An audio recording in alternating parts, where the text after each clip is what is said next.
என் அன்பு சகோதர சகோதரிகளே, ஆண்டவராக இயேசு நாமத்தில் உங்கள் அன்போடு வாழ்த்துக்கிறேன். இந்த அருமையான நாளிலும் கூட இந்த இன்றைய முத்திலே சீஷர்களை குறித்தே நாம் தொடர்ந்து தியானிக்கிறோம். ஏன்னா இன்னைக்கு ரொம்ப அவசியம். ஆண்டவருக்காக சீஷர்களாக வாழ தேவன் உங்களையும் என்னையும் அழைக்கிறார். இன்றைக்கி நம்ம சீஷர்களாக வாழ்வதற்கு பதில் உலகத்தோடு உலகமாக கிடக்கிறதுனால தான் இயேசுவை நான் பிரதிபலிக்க முடியல, உலகத்தை பிரதிபலிக்கிறேன். நேற்று நான் சொன்னேன் இல்லையா, உலகத்தின் வழக்கங்களுக்கும் வழிபாடுகளுக்கும் நம்ம சிக்கிக்கொள்ளும் போது நம்ம எக்காரணத்தை கொண்டு ஆண்டவருக்காக வாழ முடியாது.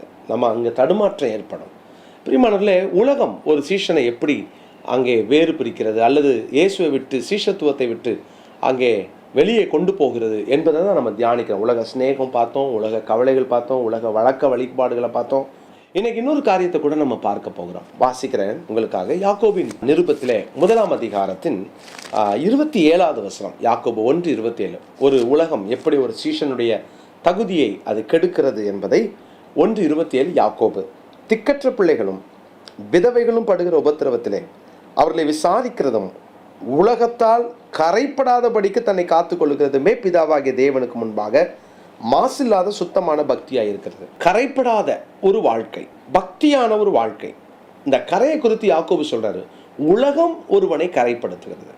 நீங்க உலக வழிபாடுகளுக்குள்ள, உலகத்தினுடைய வழக்கங்களுக்குள்ள போய் சிக்கிக்கிட்டா அது நம்மை கொஞ்சம் கொஞ்சமாக கரைப்படுத்த ஆரம்பிக்கும். கரையோடு கூட நான் ஆண்டவருடைய சமூகத்தில் இயேசுவை பின்பற்றுவது, சீஷனாய் வாழ்வது கூடாத காரியம். உங்களுக்கு தெரியும், மத்தேயு என்ற ஒரு சீஷன், அவனுடைய உண்மையான பெயர் லேவி. ஒரு லேவி குடும்பத்தை சார்ந்தவன். ஒரு பெரிய தரிசனத்தோடு அவனுடைய பெற்றோர் அவனை வளர்த்திருக்கலாம். லேவின் பேர் வச்சு ஒரு அற்புதமான ஒரு பெரிய ஸ்தானத்தை அவனுக்கு எதிர்பார்த்திருக்கலாம். ஆனால் அவனோ இந்த உலகத்தின் வழக்கத்திலே அவன் சிக்கி கொண்டதினாலே அங்கே ஒரு வரி வசூல் செய்கிறவனாக வாழ்ந்தான். சொந்த யூத ஜனங்கள் எப்படியெல்லாம் அவனை பேசியிருப்பாங்கல்ல, எவ்வளோலாம் அவனை அவமானப்படுத்தியிருப்பாங்கல்ல, அவனை பார்க்கும்போதெல்லாம் அவனை எப்படி பார்த்துருப்பாங்கல்ல. ஏன்னா அவன் போய் பணத்துக்காக ஒரு வரி வசூல் செய்கிறவனாக யார் இருக்கிறான். அவங்ககிட்ட வரி கொடுக்குற சொந்த ஜனங்கள் அவனை எப்படியெல்லாம் அவனை திட்டிருப்பாங்கல்ல, கூட இருந்தே குளிப்பறிக்கிறப்பார் அப்படிலாம் பேசியிருப்பாங்க. முழுக்க முழுக்க கரைப்படிந்தவனாக உட்கார்ந்திருக்கிறான். ஒரு நாள் இயேசுவை சந்திக்கிறான். என் பின்னே வா என்று இயேசு ஒரு அழைப்பு தருகிறார். பின்னால் போயிட்டான். இயேசுவை பின்பற்ற துவங்கும் போது உலகத்தின் வழிபாடுகளுக்கும் கரைகளுக்கும் நீங்கள் விலகி வாழணும்னா அவரை பின்பற்ற துவங்குங்க. உங்கள் வாழ்க்கையில் உலகம் உங்களை கரைப்படுத்தாதபடி காத்துக்கோங்க. உலகத்தால் நீங்கள் கரைப்படுத்தப்பட்டிருக்கலாம், ஆனால் இயேசு கிட்ட வாங்க. உலகம் உங்களை கரைப்படுத்தாதபடி காத்துக்கோங்க. ரொம்ப முக்கியம். இன்னைக்கு உலகம் அவருடைய பிள்ளைகளை கரைப்படுத்த முயற்சிக்கிறது. எப்படியாவது உங்களுடைய ஆத்மாவை கரைப்படுத்த அது போராடுகிறது. உங்கள் வாழ்க்கையில் அது எந்த விதத்தில் வேணால் உங்கள் ஆத்மாவை கரைப்படுத்தலாம். கரைப்படுத்தினா அந்த கரைப்பட்ட அந்த ஆத்மா ஜெபிக்கும்போது குத்தும், ஜெபிக்கும்போது நாம் குத்தப்படுவோம். அதெல்லாம் உலகம் உங்களை கரைப்படுத்துதுன்னு அர்த்தம். அந்த கரையெல்லாம் அவர்கிட்ட ஒப்பு கொடுங்க. அதை சொல்லி ஜெபம் பண்ணுங்க. இதெல்லாம் என் லைஃப்பில் கரையாக இருக்குது, இந்த கரையெல்லாம் மன்னிங்கன்னு சொல்லி நீங்கள் ஆண்டர்கிட்ட கேளுங்க. உங்கள் வாழ்க்கையில் யார் உங்களை கரைப்படுத்தினா, எப்படி கரையாச்சு, இந்த கரையோடு ஆண்டு சமூகத்துக்கு போகும்போதெல்லாம் குற்ற மனசாட்சி உங்களை எவ்வளோ வேதனைப்படுத்துது உங்களுக்கு தெரியும்ல. என்னைக்காவது ஆண்டுகிட்ட ஜெபம் பண்ணியிருக்கீங்களா? என்னைக்காவது அதில் எனக்கு விடுதலை வேணும்னு கேட்டிருக்கீங்களா? உலகம் உங்களை கரைப்படுத்தும் என்றால் நாம் சீஷனாய் வாழ முடியாது. அதனால தான் 1 யோவான் 1ஆம் அதிகாரத்தில் 9ஆம் வசனத்தில் பரிசுத்த ஆவியானவர் நமக்கு கொடுக்குற மிக முக்கியமான ஒரு அஷூரன்ஸ் பாருங்களேன். நம்முடைய பாவங்களை நாம் அறிக்கையிட்டாலும் பாவங்களை நமக்கு மன்னித்து எல்லா அநியாயங்களையும் நீக்கி நம்மை சுத்திகரிப்பதற்கு அவர் உண்மையும் நீதியும் உள்ளவராக இருக்கிறார். அவர் உண்மையும் நீதியும் உள்ளவராக இருக்கிறார். 7வது வசனத்தில் பாருங்க, அவர் ஒளியில் இருக்கிறது போல நாமும் ஒளியில் நடந்தால் ஒருவரோடு ஒருவர் ஐக்கியப்பட்டிருப்போம். அவருடைய குமாரனாகிய இயேசு கிறிஸ்துவின் ரத்தம் சகல பாவங்களையும் நீக்கி நம்மை சுத்திகரிக்கும். ஸோ அறிக்கை பண்ணால் கழுவுவார், சுத்திகரிப்பார், எல்லா அநியாயங்களையும் நீக்குவார்.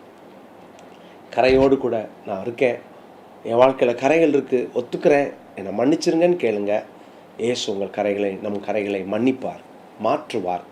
இனி உலகத்தால் கரைப்படாத ஒரு புது ஜீவியத்தோடு சீஷத்துவத்துக்குள் பிரவேசிப்போம். இயேசு உங்களை ஆசீர்வதிப்பார். ஜெபிக்கலாமா? தகப்பனே, எங்களுடைய வாழ்க்கையில் உம்மை பின்பற்ற ஆசை. உலகம் அநேக நேரங்களிலே அதன் வழக்கங்களுக்கும் அதனுடைய வழிபாடுகளுக்குள்ளும் எங்களை சிக்க வைத்து எங்களை கரைப்படுத்த முயற்சிக்கிறது. நீர் இந்த உலகத்தில் வாழ்ந்த நாட்களில் ஆண்டவரே, அற்புதமான அந்த வாலிப வயதிலும் ஒருவரும் உம்மை கரைப்படுத்த முடியல, நீ கரைப்படுத்த விடலை. அப்படி வாழ எங்களுக்கு உதவி செய்யும். உலகத்தால் கரைப்படாத நல்ல வாழ்க்கை வாழ எங்களை அர்ப்பணிக்கிறோம். இப்படி பிள்ளைகளை தொடர்ந்து ஆசீர்வதியும், பரிசுத்தப்படுத்தும். கரை பிழையற்றவர்களாய் வாழ எங்களுக்கு கிருபை தாரும். இயேசுவின் மூலம் ஜெபிக்கிறோம் நல்ல பிதாவே, ஆமென். பிரியமானவர்களே, ஆண்டவருக்காக வாழ முயற்சி செய்யுங்க. தொடர்ந்து இந்த செய்தி அநேகருக்கு ஃபார்வர்ட் பண்ணி நீங்கள் ஆண்டவருக்காக ஒரு சின்ன ஊழியத்தை செய்யுங்க. God bless you. அன்பு சகோதர சகோதரிகளே, ஆண்டவராகிய இயேசு கிறிஸ்துவின் நாமத்தில் என் அன்பின் வாழ்த்துக்கள்.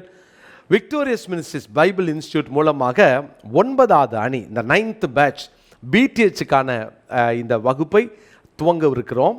இது 3 ஆண்டுகள் இரவு செவ்வாய் மற்றும் புதன்கிழமைகளிலே இரவு 7:30 மணிக்கு துவங்கி 8:45 மணி வரை நடைபெறும். இது ஜூம் மூலமாய் நடைபெறுகிற வகுப்புகள். ஸோ இதை பார்க்குறவங்க இதை மற்றவர்களுக்கு நீங்கள் அனுப்பி வைங்க. இது அநேகர் இதன் மூலமாய் பயன்பெற்று கர்த்தருடைய கிருபையினாலே 8 அணியினர் இதில் படித்து, சிலர் படித்து முடித்து பட்டம் பெற்றிருக்கிறாங்க. இன்னொரு நல்ல செய்தியை சொல்லுகிறேன். இதோடு கூட எம்டி வகுப்புகளையும் நாங்கள் துவங்கவிருக்கிறோம். எனவே நீங்கள் இதில் கலந்து கொள்ளலாம். பிடிஹெச் 3 வருடங்கள் முடித்தவர்கள். இது 2 வருஷ கோர்ஸ் தான். இது திங்கட்கிழமை இரவும் வியாழக்கிழமை இரவும் நடைபெறும். எனவே இதில் நீங்கள் கலந்து கொண்டு படிக்கலாம். கர்த்தருடைய பிள்ளைகளை தரமான நீண்ட அனுபவம் உள்ள நல்ல ஆசிரியர்களை கொண்டு நாங்கள் நடத்தி வருகிறோம். தவறாமல் இதில் கலந்து கொள்ளுங்க. உடனடியாக கீழே காண்கிற இந்த ஃபோன் நம்பர் மூலமாக நீங்கள் தொடர்பு கொண்டு நீங்கள் இதனுடைய அட்மினோட நீங்கள் பேசி மற்ற காரியங்களை நீங்கள் தெரிந்து கொள்ளலாம். கர்த்தருடைய பிள்ளைகளே, கர்த்தருக்கு சித்தமானால் ஆகஸ்ட் மாதம் முதல் வாரத்திலேயே கிளாஸஸ் நாங்கள் ஆரம்பிச்சிருவோம். அதனால் நீங்கள் உடனடியாக கலந்து கொள்வதற்கு உங்களை நான் உற்சாகப்படுத்துகிறேன். நிச்சயமாக இந்த வகுப்புகள் உங்களுக்கு பிரயோஜனமாய், கண் திறப்பாய், உங்கள் வாழ்க்கையை மாற்றக்கூடியதாய், கர்த்தருக்காய் நீங்கள் எழுந்து எரிந்து பிரகாசிப்பதற்கு பிரயோஜனமாய் இந்த வகுப்புகள் இருக்கும். மாற்றமே இல்லை. உடனே கலந்து கொள்ளுங்கள். கர்த்தர் உங்களை ஆசீர்வதிப்பார்.